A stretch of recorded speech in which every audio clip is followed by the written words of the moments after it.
Ada seorang pejabat diundang, nggak cukup surat undangan, tapi diundang langsung ya oleh pimpinannya.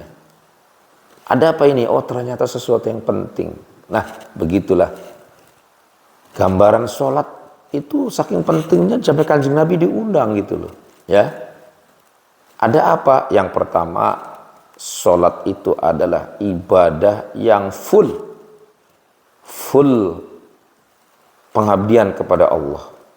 Ketika seseorang sholat, berarti dia itu secara utuh itu full, sedang mengabdi, full zikrullah, sedang mengabdi kepada Allah.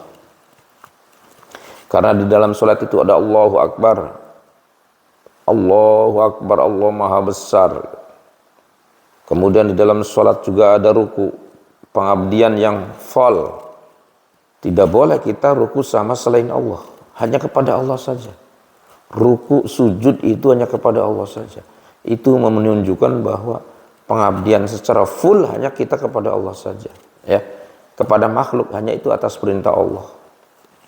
Seperti kita suruh mengabdi kepada kedua orang tua, itu karena ada ayat Al-Quran. Kita diperintah untuk menghormati kedua orang tua, menghormati para kiai, orang-orang yang punya ilmu, itu ya. Kalau orang kaya nggak ada dalilnya aku suruh menghormat kepada orang kaya atau pemerintah, nggak ada harus tunduk itu. Nah, ke pemerintah kita tunduk selagi undang-undang itu tidak bertentangan dengan Islam, kita harus tunduk ya. Tetapi tidak full gitu ya. Tetapi kalau kita kepada Allah itu full, ada zikir, ada sujud, ada ruku, itu menunjukkan bahwa seorang hamba itu diuji ketaatannya kepada Allah secara full. Maka ibadah sholat ini tidak bisa diwakili. Walaupun tidak bisa berdiri, sholatlah dengan duduk. Duduk tidak bisa, sholatlah dengan berbaring seperti tiduran. Berbaring tidak bisa, sholatlah dengan hatimu. Hati tidak bisa, sholatlah dengan kedipan matamu. Semuanya nggak bisa, oh berarti harus disolatkan. Berarti dia modar, gitu ya. Itu saking pentingnya sholat.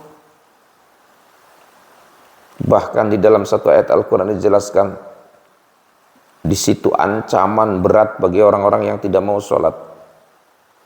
فَخَلَفَ مِنْ بَعْدِهِمْ خَلْفٌ أَضَاعُوا الصَّلَاةَ وَاتَّبَعُوا الشَّهَوَاتِ فَسَوْفَ يَلْقَوْنَ غَيًّا إِلَّا مَنْ تَابَ وَأَمِنَ وَعَمِلَ صَالِحًا.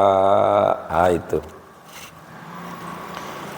di suatu masa akhir zaman akan ada segolongan manusia, segolongan orang-orang Islam yang tidak mau sholat, yang meninggalkan sholat dan mengikuti hawa nafsunya, gitu ya. Fasawfa yalqawna ghayya, maka rombongan itu akan dimasukkan ke neraka ghayya. Nah, ini ancaman ya, langsung akan dimasukkan ke neraka ghayya. Banyak ayat-ayat Al-Quran yang mengecam orang-orang yang sholatnya tidak khusyuk, yang sholatnya sembarangan. Wailul lil musallin alladzina hum fi sholatihim sahun. Itu ya, banyak sekali. Maka kita dari mulai sekarang harus sholatnya harus khusyuk, sholatnya harus perhatikan syarat rukunnya, agar sholat kita itu tidak menjadi gitu ya.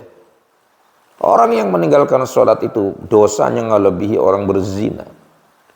Orang yang meninggalkan sholat itu akan dimasukkan ke neraka ghayya. Ini ayat Al-Quran ya, bukan dongeng, bukan cerita. Apa sih neraka ghayya itu? Diceritakan di sini.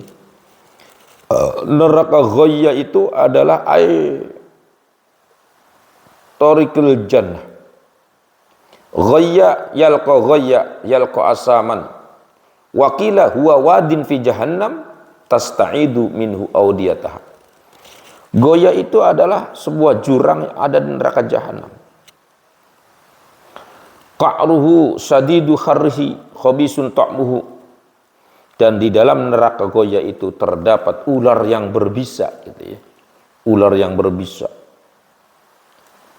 Dan ular itu sekali nyokot, sekali ngantuk, tidak akan hilang rasa sakitnya selama 1000 tahun, selama